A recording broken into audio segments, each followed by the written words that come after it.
Hola, en este video quiero hablarles un poco sobre el participio.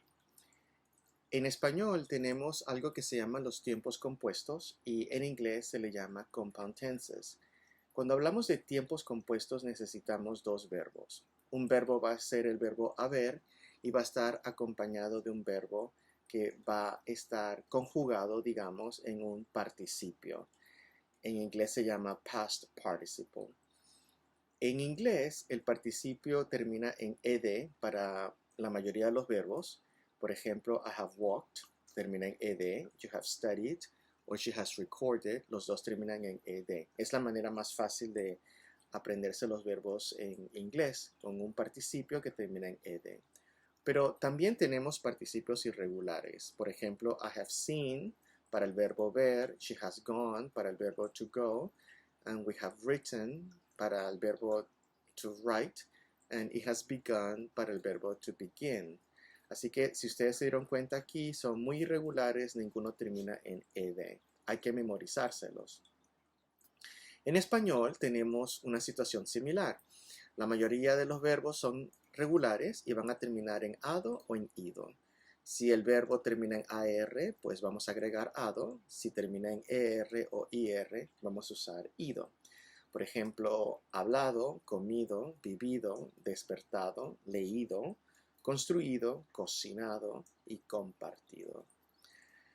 Los verbos irregulares que tienen participios irregulares en español van a ser abrir, cubrir, decir, escribir, hacer, morir, poner, resolver, romper, ver y volver. Estos son la mayoría de los verbos. Hay algunos más, pero estos son los más comunes que enseñamos. Entonces, los participios de estos verbos van a ser abierto, cubierto, dicho, escrito, hecho, muerto, puesto, resuelto, roto, visto y vuelto.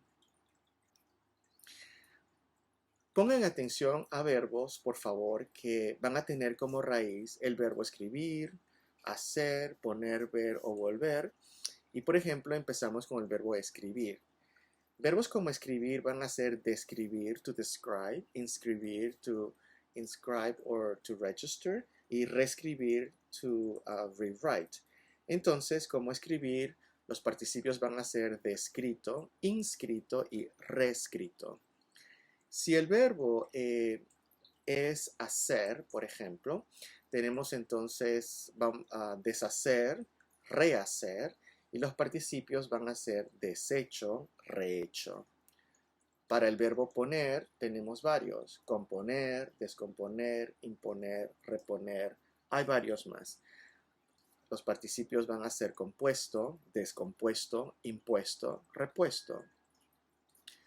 Para los verbos que tienen volver, tenemos verbos como devolver, envolver, to wrap, revolver. Así que los participios serían devuelto, envuelto y revuelto. Para el verbo ver, tenemos el verbo prever, to foresee, y el participio sería previsto. Cuidado con el verbo ver. ¿Qué pasa con verbos como mover y promover? Estos dos verbos no tienen nada que ver con el verbo ver, to see, así que se consideran verbos regulares.